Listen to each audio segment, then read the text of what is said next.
특별한 선행학습은 안 한 거예요? 많이는 못했어요. 제가 바쁘기도 했고 어린이집을 7살까지 보내가지고 또 제가 워킹맘이어가지고 애를 발로 키우다시피 해서 그러면 실제로 그 초등학교 입학 전까지는 말로 네, 숫자 놀이하는 게 전부였다라는 거네요, 거의. 그게 거의 전부인 것 같아요.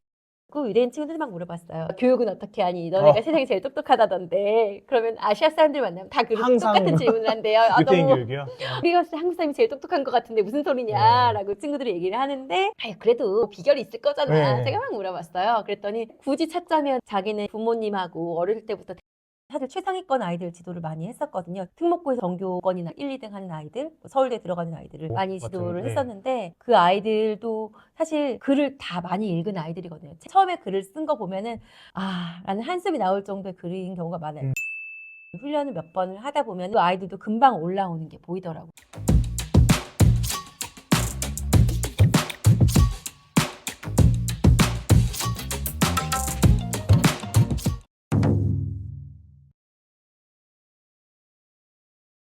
안녕하십니까. 자녀 교육에 꼭 필요한 인사이트를 드리는 가든패밀리 브루스피디입니다. 여러분, 가든패밀리 하면요. 야, 이런 패널 어디서 보셨지? 야, 이런 분들 많이 보시지 않았습니까? 비즈니스에 계신 분도 모셨고, 정치에 계신 분들도 모셨고요. 오늘은요, 법조계에 계신 분을 모셨습니다. 대한변호사협회 전 대변인이신 최신영 변호사님을 모셨습니다. 안녕하십니까? 네, 안녕하십니까. 최시정 변호사라고 합니다. 우리 시청자분들께 소개 한마디 부탁드려도 될까요? 네, 안녕하세요. 저는 지금 초등학교 2학년 아들을 키우고 있는 엄마로서 이 자리에 나오게 됐고요. 제가 생각하고 있는 바들, 저의 교육관, 그리고 저의 고민에 대해서 같이 나눌 수 있는 자리를 만들고 싶어서 나오게 됐습니다. 오늘 시간 내주셔서 감사합니다. 감사합니다. 지금은 이제 네. 변호사님이시지만 20년 전에는 대치동 논술공주라고 불리셨다고 들었습니다. 어떻게 된 건가요? 대학교 입학할 때 대입 논술고사를 보잖아요. 그래서 정시 논술고사에서 제가 수석으로 입학을 하게 됐어요. 이제 그 해에 수석으로 입학한 친구들이 그 다음에 논술고사 출제위원회에 학생 대표로 참여를 하게 되거든요. 참여를 했는데 교수님들께서 이제 저를 좋게 보셔가지고 출제가 끝나고 나서 올해 논술 경영이 어땠는지 뭐 이제 이런 부분들을 발표하는 자리가 있는데 그때 논술공주가 나타났다. 이렇게 훌륭한 학생은 처음 봤다라고 말씀하신 바가 대치동 학원가에 이제 쫙 뿌려지고 저희 인터뷰 기사라든지 여러 가지 자료들이 퍼져서 우연히 최근에 기자님을 만나 뵀다 혹시 그분 아니시냐고 자기도 대치동에서 공부를 할 때 알고 있었다고. 그 원래 글을 잘 쓰셨나요? 근데 사실 출제위원회에 참여했었던 경험을 조금 공유를 하자면 지금까지도 굉장히 음. 특별한 경험으로 남아있는데요. 교수님들이 이제 출제를 하세요. 그러면 여러 가지 문제은행들을 가지고 오시거든요. 네네.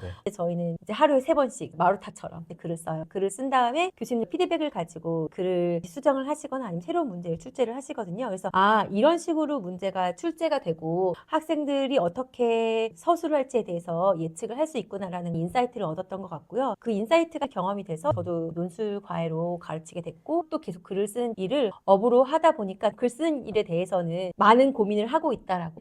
사실은 저는 어렸을 때부터 책을 굉장히 많이 읽는 나이긴 했어요. 책을 읽는 게 도피처이기도 했고 왜냐하면 공부하다가 지루하면 책을 읽기도 하고 또 재밌기도 해서 책을 정말 많이 읽었거든요.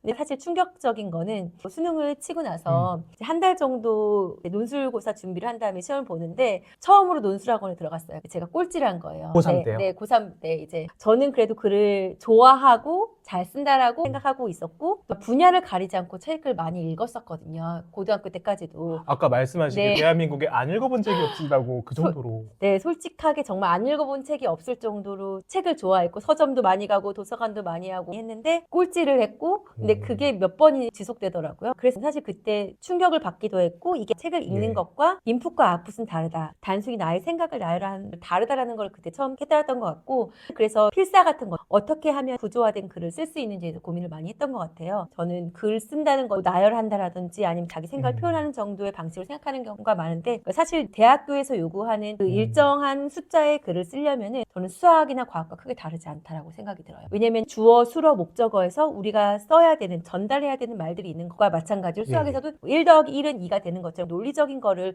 어떻게 표현하는 것과 같은 정도의 차이라고 생각하거든요. 그래서 그런 구조화된 훈련을 하다 보니까 저도 단기간 좀 좋은 성과를 냈었던 것 같고, 그래서 논술 과외를 하거나 아이들을 지도할 때 그런 부분에 있어서 좀 초점을 맞춰 어떻게 하면 네가 이 글을 임팩트 있게 뽑아낼 수 있을까에 대해서 많이 가르쳐줬던 것 같아요. 그래서 제가 운이 좋게도 논술고사를 좀 좋은 성적으로 들어갔고, 사실 최상위권 아이들 지도를 많이 했었거든요. 특목고에서 전교권이나 1, 2등 하는 아이들, 서울대 들어가는 아이들을 많이 지도를 네. 했었는데, 그 아이들도 사실 글을 다 많이 읽은 아이들이거든요. 처음에 글을 쓴 거 보면은 라는 한숨이 나올 정도의 글인 경우가 많아요. 내가 얼마나 프레젠테이션을 임팩트 있게 잘할 수 있을 것인가에 대한 글을 통한 훈련을 몇 번을 하다 보면 그 아이들도 금방 올라오는 게 보이더라고요. 단기간에 향상 효과가 있다고 말씀을 네, 하셨는데 네. 필사를 말씀해 주셨어요. 어떤 네. 걸 필사하시? 사실 이론만 가지고는 뭐든지 되지 않거든요. 우리가 뭐 예. 꾸준히 해야 된다, 좋은 글을 읽어야 된다라는 거를 말로는 알고 있는데, 실제로 자전거 많이 타본 사람이 잘하고 뭐 운동도 많이 해본 사람이 잘하는 것처럼 글도 이걸 체화시켜야 되는 거죠. 서론에는 첫 문장을 어떻게 할 것인지에 대해서 몇 가지 예시를 뽑아둔다든지,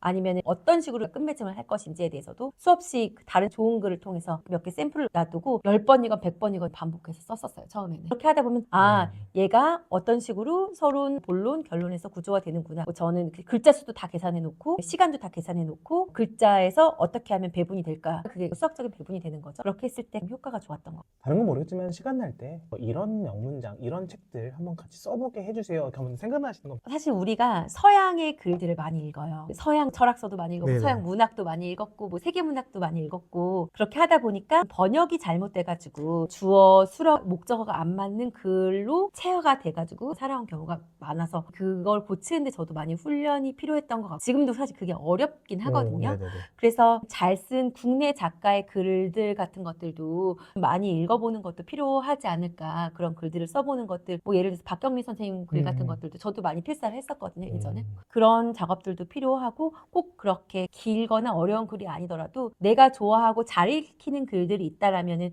잘 읽히는 데는 이유가 있거든요. 구술과 비슷하게 글로써 표현되는 글들, 사실 그게 좋은 글이에요. 그리고 좋은 글을 판단할 때는 내가 썼을 때는 잘 썼다고 생각하는데 막상 읽어보면 굉장히 어색한 것들이 있거든요. 네. 읽어보고 써보고, 그러니까 그런 훈련 같은 것들을 많이 해보면 나도 더 재밌고 좋지 않을까라는 생각을 해봅니다.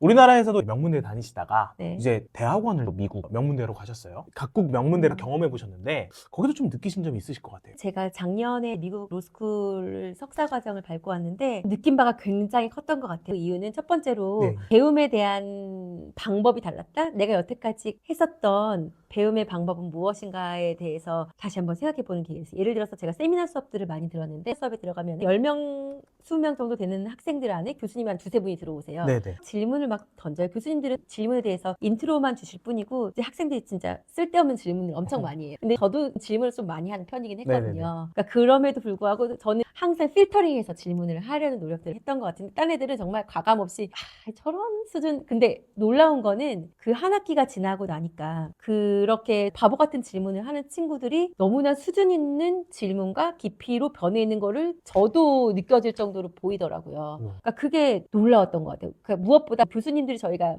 바보 같은 질문을 해도 정말 찰떡같이 받아주셔가지고, 네.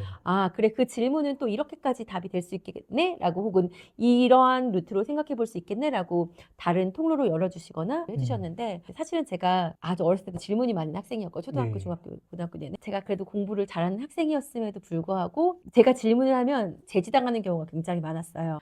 그거는 교과서에 나와 있어 라든지, 아니면 이거는 뭐 다 아는 내용이네 라고 한다든지, 그럼 무안해진다라거나 그 질문에 대해서 필터링이 되는, 우리는 많이 경험해오면서 살아왔거든요. 맞아요. 근데 그런 필터링의 과정을 하게 되면 질문이 축소가 될 뿐더러 생각이 좁아지게 되는 것 같아요. 질문은 머릿속에서 프라이밍이 돼가지고 다른 생각들을 열어가는 가장 기본적인 창이 되는데, 제가 만난 똑똑한 친구들은 그런 창이 정말 열려 있더라고요.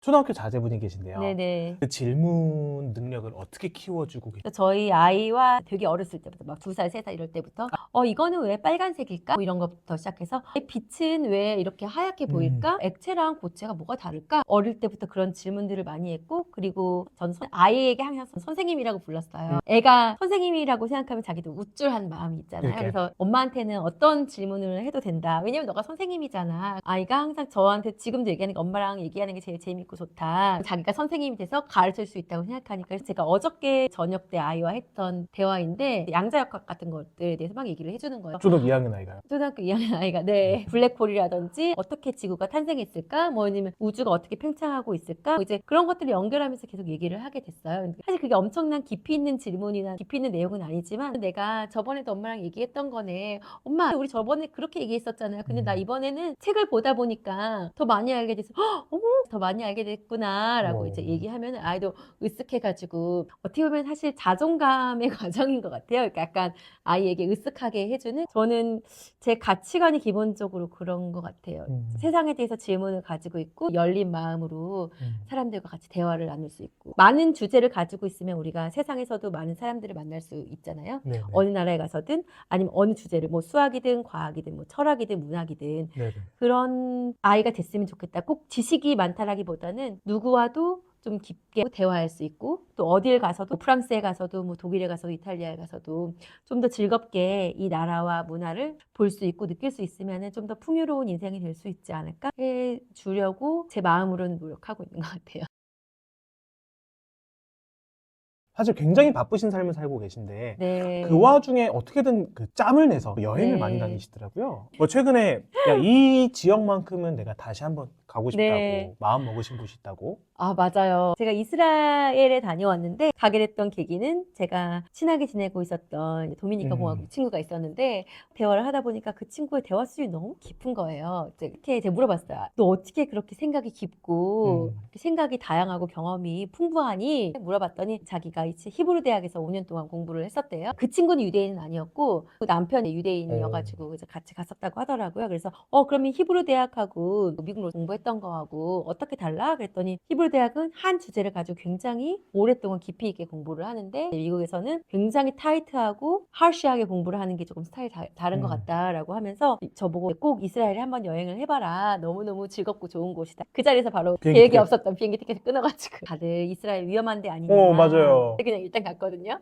좋다니까. 근데 가자마자 텔아비브에 도착했는데 너무 좋은 거예요. 약간 부산같이 해변가를 끼고 있는 데가 이스라엘의 텔아비브라는 수도인 도시인데 이스라엘이 중동 지역에서도 스타트업의 성지예요. 그래서 많은 IT 기업들이 모여 있고 굉장히 되게 발달되어 있는 의외네요. 저는 의외잖아요. 약간 중동 이미지만 생각했는데. 저도 그렇게 생각했거든요. 그리고 전쟁 국가 이미지가 되게 강해서 그런 이미지였는데 제가 갔던 그 어느 나라보다도 굉장히 활기차고 발전되어 있고 첨단 도시 혹은 IT 도시 그리고 젊은이들이 많기 때문에 너무 활기차고 다양한 국가들이 문화들이 섞여가지고 음식도 너무 맛있고 그리고 어느 나라 친구들을 만나도 굉장히 즐겁고 유쾌하고 밝은 도시인 거예요. 제가 1일 투어 같은 것들을 다니면서 굉장히 많은 사람들을 만났거든요. 한 이제 2-30명이 둘러앉으면 이제 뭐 자기소개도 하고 이야기하는 시간들이 있어요. 그래서 이야기를 하면 대부분 뭐 최소한 뭐 변호사, 의사, 회계사 아니면 뭐 박사 이상의 굉장히 지적 수준이 높은 분들이 많이 계셨고 지적인 관심사가 너무 많으신 분들인 거예요. 호기심이 세상에 대한 호기심이. 그래서 만나서 문화에 대해서 얘기하고 사회에 대해서도 이 건축물에 대해서 어떻게 생각하니 아니면 분쟁에 대해서도 얘기하고 할머니도 그런 얘기를 하시고 할아버지들도 그런 얘기를 하시고 20살 젊은 애들도 그런 얘기를 하고 그러니까 그게 너무 재밌고 또 잘 놀기도 하고 잘 즐기기도 하고 멋지네요. 맛있는 것도 많이 먹고 또 이제 유대인 친구들하고도 굉장히 친해지게 돼가지고 유대인 친구들 막 물어봤어요. 교육은 어떻게 하니? 너네가 세상에 제일 똑똑하다던데 그러면 아시아 사람들 만나면 다 항상 똑같은 질문을 한대요. 유대인 너무 교육이요?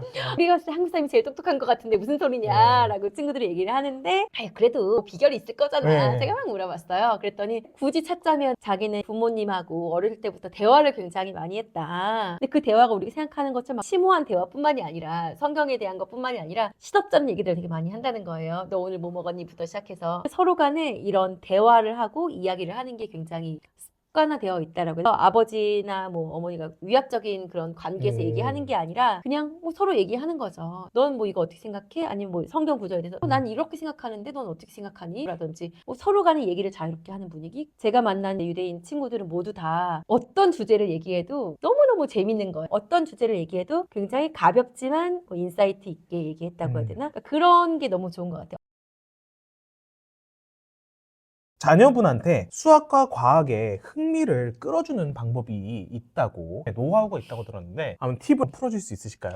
되게 말하기가 부끄럽긴 한데 그냥 제 경험을 공유드리는 차원에서 말씀을 드리자면 저는 기본적으로 애랑 저랑 동등한 관계라고 네, 예. 전제를 하고 대화를 해요. 그리고 애들이 게임을 좋아하니까 게임 형식으로 하는데 네. 되게 어렸을 때부터 집에서 실험 키트 사가지고 실험 키트도 하고 뮤지엄 같은데 키즈 카페처럼 놀고 그리고 애랑 둘이서 같이 있을 때 뭐 차 타고 간다거나 집에서 밥 먹다가 농담 따먹기로 1 더하기 1은 2, 2 더하기 2는 4 이런 식으로 그냥 게임식으로 맨날 레벨업 해가지고 서로 누가 이겼나 대결하고 그러니까 이게 쌓이다 보니까 처음에는 더하기 그 다음에는 곱하기로 뭐 2의 10승, 2의 11승, 2의 12승 그걸 애가 지금 2의 10승, 20승까지 그냥 바로 기계적으로 나올 수 있을 정도 굉장히 많은 숫자들을 하게 되고 너무 좋아하고 본인 스스로가 뭐 예를 들어서 11 곱하기 11, 뭐 25 곱하기 25 그러면 그게 제곱근이라든지 아니면 기본적인 연산의 자료가 되는 거거든요. 근데 저희 아이가 이제 아들이다 보니까 글쓰기를 너무 싫어해요.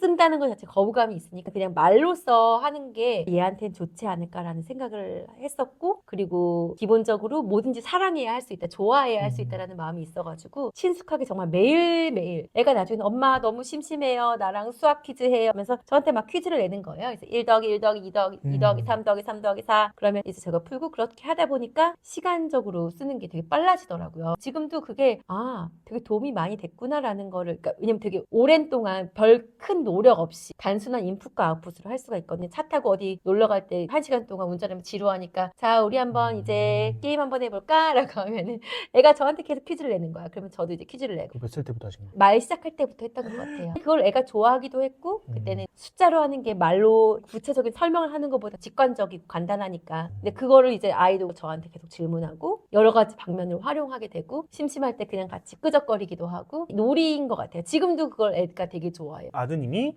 초등학교 2학년인데 제가 듣기로는 초등학교 4학년 수준이라고 들었어요. 그거보다는 좀 더 잘하는 것 같아요.